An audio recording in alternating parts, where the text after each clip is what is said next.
여기 한 남성의 뒤를 쫓아가는 한국의 초등학생들이 있습니다. 그 초등학생들은 소리를 치기 시작합니다. 그 모습을 본 여성은 그 아이들의 행동에 경악합니다. 과연 이 여성에게는 어떤 일이 있었던 걸까요? 이 내용은 프랑스인 여성의 SNS 사연을 각색 재구성한 것입니다. 구독과 좋아요는 영상 제작에 큰 힘이 됩니다. 감동TV의 오늘의 이야기를 시작해 볼게요. 안녕하세요. 프랑스에 사는 르네입니다. 저는 프랑스의 방송국에서 일하고 있습니다. 이번에 한국으로 방송을 찍기 위해 출장을 가게 되었는데 그 이야기를 해드리려고 합니다. 저는 어렸을 때 아버지의 업무 때문에 1년 정도 중국에서 지낸 적이 있어요. 그때의 기억은 정말 끔찍했습니다.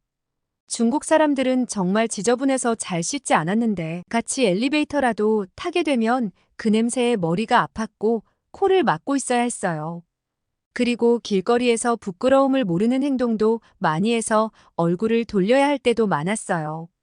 게다가 도둑도 그렇게 많아서 학교에서 제 가방 안에 학용품이 없어지는 일도 흔하게 일어났습니다. 하지만 이런 일은 사건이라고 할 만한 일도 아니었습니다. 그때를 생각할 때면 요즘도 가끔 악몽을 꿀 때가 있습니다. 가장 최악의 사건은 제가 학교가 끝나고 집으로 돌아갈 때였습니다. 저랑 같은 초등학교에 다니던 중국 아이였는데 차가 오는 걸 보지 못하고 뛰어가다가 그만 차에 치이게 된 것입니다. 그런데 어린아이가 자신의 차에 치여서 쓰러졌는데 운전자는 차를 몰고 달아나 버렸습니다.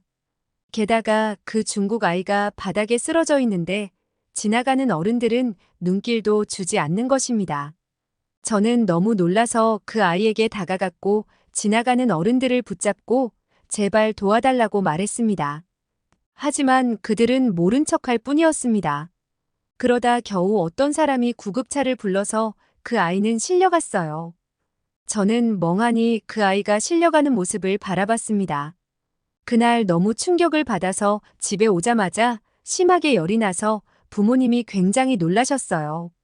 저는 사건에 대해 말을 했고 며칠 동안 열에 많이 아팠던 저를 보신 부모님은 중국은 안 되겠다는 생각으로 다시 프랑스로 돌아간 계기가 되었습니다.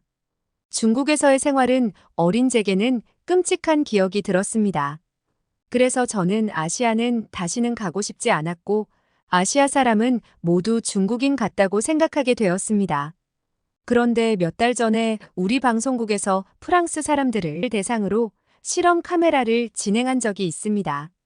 그 내용은 휠체어를 타고 가던 남성이 옆으로 쓰러졌을 때 사람들의 반응을 찍는 것이었습니다.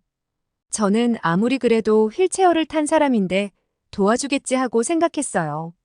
하지만 프랑스의 그 누구도 남자를 도와주지 않았습니다. 쓰러진 남성은 지나가던 사람에게 도와달라고 부탁하지만 외면하고 지나갔습니다. 그런데 그 남성을 도와준 사람이 있었으니 그것은 지나가던 어린이들이었습니다. 아이들은 그 모습을 보고선 자신보다 무게가 나갔던 남성을 힘을 모아서 일으켜주고 휠체어에 앉도록 도와준 것입니다. 이 영상은 시민의식을 실험한 몰래카메라였는데 이 방송이 방영된 이후 프랑스뿐만 아니라 수많은 사람을 부끄러움을 느끼게 하였습니다. 저는 저의 나라 프랑스가 선진국이라고 생각하고 있었는데 약자에게 눈길도 안 주는 프랑스 사람들의 행동에 경악했습니다. 이 방송을 찍고 나서 이걸 방송에 내보내야 하나 고민까지 하게 만들었을 정도였어요. 너무 창피한 생각이 들어서 정말 중국에서 끔찍했던 악몽이 다시 떠오르는 것 같았습니다. 우리 방송국 홈페이지에 게시판에 글들이 올라오기 시작했어요. 같은 프랑스인으로서 부끄러움을 느낀다. 어떻게 도와달라고 손을 내미는데도 외면하느냐? 그래도 저런 아이들이 있다니 그나마 다행이라고 해야 하나? 프랑스는 역시 후진국이었다 등등의 글들이었습니다. 그런데 그런 글 중에 한국이었으면 이런 일은 없었을 것이다. 한국 사람들을 본받아야 한다. 같은 글들을 발견했어요. 그 글들을 보면서 저는 한국도 어차피 아시아의 한 나라인데 중국과 다르지 않을 텐데 왜 이런 글이 올라오나 궁금했습니다. 그래서 여러 커뮤니티에 한국에 대한 글을 검색해봤어요. 한국을 여행한 외국인들이 인터넷 커뮤니티에 한국에 대한 글을 쓴 것이었는데 한국의 특별함과 한국의 친절이 그립다 같은 글들이 많이 있었어요. 그 내용을 본 사람들은 정말 한국이 그러냐면서 한국인과 한국에 대한 감탄을 많이 했습니다. 하지만 어떤 사람들은 저 말이 진짜일까 의심을 하기도 했어요. 그 의심을 가진 사람 중 하나가 바로 저였습니다. 저 또한 저 프랑스의 영상을 보면서 선진국 사람들도 저렇게 사람에 대한 배려심이 없는데 과연 한국이라는 나라가 그렇게 다를까 생각이 들었습니다. 찾아보면 한국과 한국인에 대해서 칭찬하는 글들이 많았는데 한국인은 배려심이 넘치고 남을 돕는 걸 서슴지 않는다는 글에서부터 지하철에는 노약자와 임산부를 위한 자리가 따로 있고 한국 사람들은 그들을 위해 기꺼이 자리를 양보한다는 글까지 정말 많은 글이 있었습니다. 그래서 저는 우리 방송팀들과 함께 한국에 오게 되었습니다. 그렇게 도착한 한국의 인천공항은 놀라움을 넘어서 경악스러울 정도였는데 제가 여러 나라를 다니면서 취재하느라 공항을 많이 다녀봤습니다. 하지만 인천공항은 지금껏 다녀본 공항 중에서도 손에 꼽을 정도로 최고였습니다. 출입국을 하려고 줄을 서 있는데 정말 빠르게 처리가 되었고 짐도 너무나 빠르게 나왔고 한국 공항 직원들도 너무 친절하고 보안도 철저했습니다. 우리 팀원들은 한국 공항이 이 정도로 좋을 줄은 예상도 못했는데 파리의 공항보다 좋다고 감탄하였습니다. 우리는 공항의 출입국장을 나오자마자 준비했던 실험 카메라를 시작하였습니다. 우리가 준비한 첫 번째 실험 카메라는 프랑스의 실험 영상에서도 봤던 휠체어를 타고 도움을 요청하는 것이었습니다. 먼저 인천공항에서부터 서울까지 휠체어로 이동하면서 한국은 얼마나 약자를 위한 시설이 잘 되어 있는지 알고 싶었습니다. 그래서 우리 팀의 막내 팀원이 휠체어를 탄 채로 지하철을 타러 갔습니다. 한국의 지하철은 일반 사람들을 위한 크기의 개찰구도 있었지만 짐이 있거나 휠체어가 지나갈 수 있도록 넓은 개찰구가 있었습니다. 그래서 손쉽게 통과할 수 있었습니다. 그리고 엘리베이터를 타고 내려가려고 엘리베이터로 다가갔는데 어떤 한국의 중년 여성분이 오픈 버튼을 누르고선 휠체어가 들어갈 수 있도록 도와줬어요. 내려가서 승강장으로 다가갔는데 놀랍게도 한국의 지하철에는 휠체어 전용 탑승 구역이 있었습니다. 게다가 너무나 안전하게 스크린도어까지 있는 최첨단 지하철역이었습니다. 파리는 지하철의 역사가 아주 오래된 곳이었지만 스크린도어가 있는 역은 거의 없었는데 한국의 지하철은 너무 좋아 보였습니다. 그런데 그 자리에 서 있자 어떤 남성분이 다가오더니 1번 칸이나 4번 칸 문을 사용하면 장애인 자리에 가깝다고 알려주기까지 했습니다. 정말 그 칸으로 가서 탑승하였더니 좌석이 없이 비어있는 곳이 있어서 휠체어를 세워두기 좋은 곳이 나왔습니다. 우리는 몰래 카메라를 찍으면서 쫓아가면서 그 장면들을 담았습니다. 내릴 역이 다가와서 문 앞으로 다가갔더니 어떤 여성분이 뒤에서 휠체어를 밀어주셔서 편하게 지하철에서 내릴 수 있었습니다. 그 여성분은 거기서 끝나지 않고 엘리베이터가 있는 곳도 알려주셨습니다. 그리고 엘리베이터를 타고 장애인 게이트로 빠져나오는 것까지 도와주셨어요. 그리고 우리가 정말 놀란 것은 휠체어를 타고 가는 내내 여러 명의 한국 사람들이 막내 팀원을 도와줬다는 것입니다. 저는 몰래 쫓아가면서 그 모습을 보면서 뭔가 마음속이 뭉클해지는 것이 느껴졌습니다. 한국의 지하철역에서는 휠체어를 타고 다니는 것에 크게 어려움이 없었습니다. 물론 한국 사람들의 도움이 없었다면 엘리베이터가 있는지 몰랐을 수도 있고 승강장과 지하철 사이에 간격이 좀 넓은 곳도 있어서 혼자서라면 힘들 수도 있겠다는 생각은 들었습니다. 하지만 밖으로 나오자 지하철에서와는 비교도 안 되게 힘든 일이 많았는데 인도에서 휠체어의 휠이 자꾸 돌멩이에 걸리는 일이 생겼습니다. 막내 팀원이 탄 휠체어가 돌멩이에 걸려서 벗어나려고 힘들어하고 있었습니다. 그런데 그 옆에 무심하게 그 장면을 바라보는 오토바이를 타던 아저씨가 있었습니다. 저는 그냥 구경하다 지나갈 거로 생각하고 신경을 안 썼습니다. 하지만 제 예상과는 다르게 놀랍게도 그 아저씨는 갑자기 오토바이에서 내리더니 뒤에서 휠체어를 밀어주시는 거예요. 그리고 안전한 곳까지 도착하자 말도 없이 다시 오토바이를 타고 사라지셨어요. 막내 팀원은 감사하다고 말하려다가 쿨하게 사라지는 아저씨의 뒷모습을 멍하니 쳐다보는 장면이 촬영되었습니다. 우리 팀원들은 다들 이게 무슨 일이지 하는 표정으로 그 모습을 바라보았습니다. 저는 그 평범해 보이는 아저씨가 너무 멋지다고 생각이 들었어요. 그 후에도 돌멩이들 때문에 고생하고 있을 때마다 주변을 지나가던 한국 사람들이 다가와서 휠체어를 밀어주고는 가버리셨어요. 너무나 당연한 듯이 그렇게 하고 감사 인사를 받을 생각도 없이 가버리는 모습을 보면서 한국 사람들은 정말 좋은 사람들이구나 생각이 들었습니다. 엘리베이터를 잡아주기도 하고 어린아이와 아버지가 함께 도와주기도 하면서 한국 사람들은 휠체어를 탄 사람을 모르는 척 지나치지 않고 도움을 줬습니다. 그렇게 우리 팀들은 그 모습을 찍으면서 결국 목적지인 높은 언덕 위까지 올라가게 되었습니다. 저는 이런 결과를 얻게 되리라 생각 못했고 목적지까지 오지도 못할 것이라고 생각했어요. 우리 팀과 직접 휠체어를 타고 있던 막내 팀원은 많은 감동을 하였습니다. 한국에서는 휠체어를 타고 다니기 힘든 길도 있었지만 한국 사람들은 아무렇지 않게 도움을 줬고 그 사람들 덕분에 이렇게 높은 언덕 위까지 무사히 도착할 수 있었다는 사실이 감동적이었습니다. 마음이 따뜻해지는 걸 경험할 수 있었습니다. 한국 사람들이 남을 돕는 이런 행동이 바로 한국 사람들의 정이라는 걸 알게 되었어요.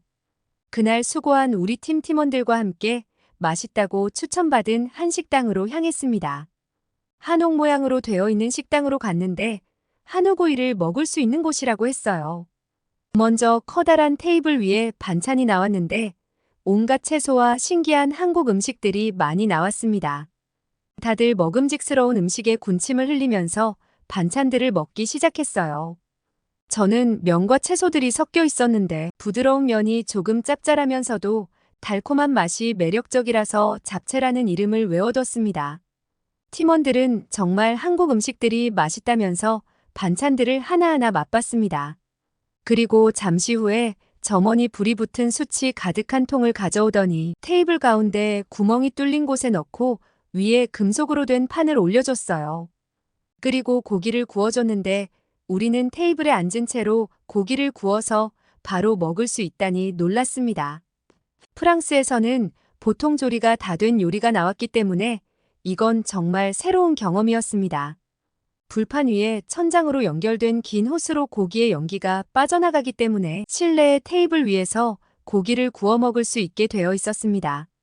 점원이 고기가 다 익어서 먹어도 좋다고 했고 우리는 익은 고기를 하나씩 집어서 먹었습니다. 입안에서 고기가 녹는 것 같은 느낌이었고 너무 맛있고 촉촉해서 여태껏 먹었던 소고기와는 완전히 다른 맛이었습니다. 육질이 부드럽고 풍부한 맛이 느껴져서 행복하다는 기분까지 느끼게 했습니다. 한국에서는 고기를 다양한 채소들과 먹을 수 있어서 너무 좋았습니다. 우리는 한국의 술인 소주도 시켜서 마셔봤는데 굉장히 독특한 맛이 나는 술이었는데 남자 팀원들이 정말 좋아하였습니다. 반찬도 원하는 대로 리필도 해줘서 정말 든든하게 식사했습니다. 식사하고 나서 밖으로 나왔더니 이미 늦은 밤이었습니다. 프랑스에서는 밤늦게 돌아다니는 건 너무 위험했기 때문에 한국의 밤은 어떨까 궁금해졌어요. 그런데 막내 팀원이 갑자기 주위를 보면서 놀라는 것입니다. 저도 주변을 둘러보는데 늦은 밤이었지만 놀랍게도 여성들이 많이 돌아다녔습니다. 그뿐만 아니라 아이와 나온 가족도 있었고 밤이었지만 아무렇지 않게 거리를 돌아다니고 있었습니다. 그리고 주변의 상점이나 식당들은 늦은 시간까지 영업 중이었습니다. 팀원 중 한 명이 한국은 참 살기 좋은 나라라고 말했고 우리는 그 말에 동의하였어요. 7시만 돼도 문을 닫는 프랑스에 비해 한국은 아직도 낮 같았고 한국은 굉장히 안전한 나라라는 생각이 들었습니다. 아시아는 중국밖에 몰라서 비슷할 것으로 생각했는데 저는 정말 한국은 다르다는 걸 도착하고 하루 만에 깨닫게 되었습니다. 다음 날 우리가 두 번째로 준비한 실험 카메라의 내용은 휴대폰이나 지갑을 옷의 주머니에 잘 보이게 꽂고 다니는 사람을 본 시민들의 반응을 알아보기로 했습니다. 전에 이 내용으로도 프랑스에서 실험 카메라로 방송을 찍은 적이 있었습니다. 한국이 아무리 사람들이 친절하고 좋은 나라라도 그래도 돈이 걸린 문제면 다를 것이라고 생각을 했습니다. 어제와는 달리 두 조로 나누어서 지하철을 다니면서 사람들의 반응을 찍도록 하였습니다. 저와 함께 지하철을 탄 팀원은 뒷주머니에 보이게 지갑을 꽂고는 지하철을 이리저리 돌아다녔어요. 저는 누군가 그 지갑을 훔쳐가는 걸 찍을 수 있지 않을까 하면서 팀원의 뒤를 작은 카메라를 들고 쫓아가면서 찍었습니다. 그런데 제 예상은 보기 좋게 틀렸고 몇 시간이 지나도 아무 일도 일어나지 않았습니다. 더 놀라운 건 누구 하나도 그 지갑을 바라보는 장면조차 찍을 수가 없었고 한국 사람 중에 뒷주머니에 지갑이나 핸드폰을 꽂고 가는 모습을 많이 볼 수 있었습니다. 한국 사람들은 그 모습이 너무 자연스러워서 이상하게 보는 사람조차 없다는 것이 정말 놀라웠습니다. 다른 조에도 물어보니 같은 반응이었습니다. 그래서 우리는 실험 방법을 바꿔보기로 했습니다. 사람이 많이 다니는 거리에서 지갑을 흘리고 지나갔을 때 사람들의 반응을 찍어보자는 것이었습니다. 처음 지갑을 떨어뜨리고 걸어가자 갑자기 뒤에서 여고생 2명이 달려오더니 팀원에게 지갑을 주는 것입니다. 그 여고생들에게 팀원이 고맙다고 하자 여고생들은 까르륵 소녀다운 웃음소리를 내면서 인사를 하고 갔습니다. 다음번에는 지갑이 아니라 돈을 떨어뜨렸는데 그 모습을 보자 이번에는 한국 할아버지가 그 돈을 주어서 팀원에게 조심하라면서 돈을 손에 꼭 쥐어주기까지 했습니다. 그리고 그 다음번에는 초등학생들이 그 돈을 발견하였습니다. 그 아이들은 이건 뭐지 하고 유심히 바라봤는데 저는 아이들이니까 잘 모르고 가져가겠지 하고 생각을 했어요. 그 순간 돈이라는 걸 안 아이들은 아저씨 아저씨 라고 부르면서 와서 돈을 돌려줬습니다. 저는 아이들의 행동에 경악하면서 돈을 가져갈 거라고 생각한 제가 너무 부끄러워졌어요. 게다가 벤치 근처에 지갑을 떨어뜨려 놨는데 어떤 여성분이 다가왔습니다. 저는 아무도 보지 않으니까 지갑을 가져가지 않을까 기대했습니다. 하지만 그 여성분은 그 지갑을 벤치 위에 올려놓고는 가버렸습니다. 저와 팀원들은 그 모든 장면을 보면서 무슨 이런 나라가 다 있냐? 하는 말을 하였습니다. 한국 사람들은 다른 사람의 돈도 지갑도 핸드폰도 자신의 것이 아닌 물건을 가져가지 않았습니다. 그리고 다른 사람이 실수로 흘린 지갑조차 가져가지 않고 주인에게 돌려주기까지 했습니다. 한국의 시민의식은 정말 놀라울 정도로 대단했던 것입니다. 아 참. 그러고 보니 프랑스에서 했던 같은 내용의 실험 카메라 결과에 대해 말씀을 안 드렸네요. 그런데 말 안 해도 예상하시는 분이 많을 것 같네요. 프랑스에는 뒷주머니에 지갑이나 핸드폰을 꽂고 걸어가자 기다렸다는 듯이 소매치기가 다가와서 다 훔쳐갔습니다. 그 장면을 본 사람들도 누구 하나 그 사람을 도와주지 않았습니다. 지갑을 바닥에 떨어뜨리는 실험 카메라를 할 필요조차 없었습니다. 저는 이것만 찍어갈 수 없어서 한국의 안전한 밤거리와 멋진 대중교통과 한국의 시민의식에 대한 내용도 찍어서 프랑스로 돌아가게 되었습니다. 그리고 열심히 실험 카메라의 내용과 한국에 대한 내용을 방송으로 내보냈습니다. 우리의 영상이 방송국에서 방영된 이후로 많은 사람들이 놀라워했어요. 한국이라는 나라도 놀랍고 한국 사람들의 행동도 너무 놀랍다. 한국은 어린이도 정직한 나라라서 미래가 밝으네요. 어떻게 저렇게 행동할 수 있는지 한국에 살고 싶어진다. 프랑스에는 소매치기도 많고 도둑투성이인데 한국이 부럽다. 요즘 사람들은 메말라서 사람 간의 정이 없는데 한국 사람들을 보고 있자니 눈물이 난다.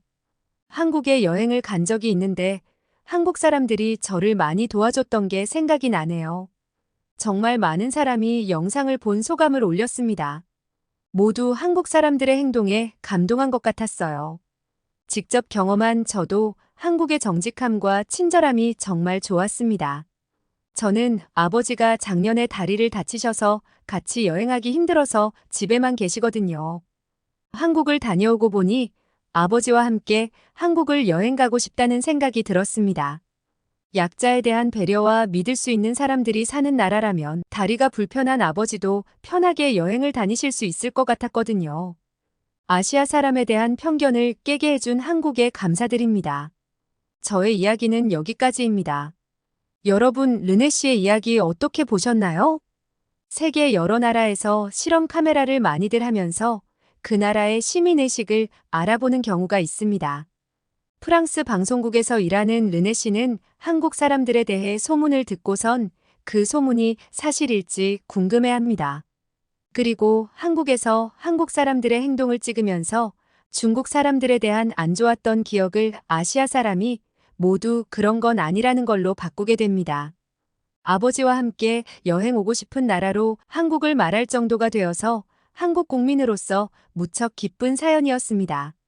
감동TV는 감동적이고 재미있는 사연을 기다리고 있습니다. 다음에도 재미있는 사연으로 찾아뵙겠습니다. 시청해주셔서 감사합니다.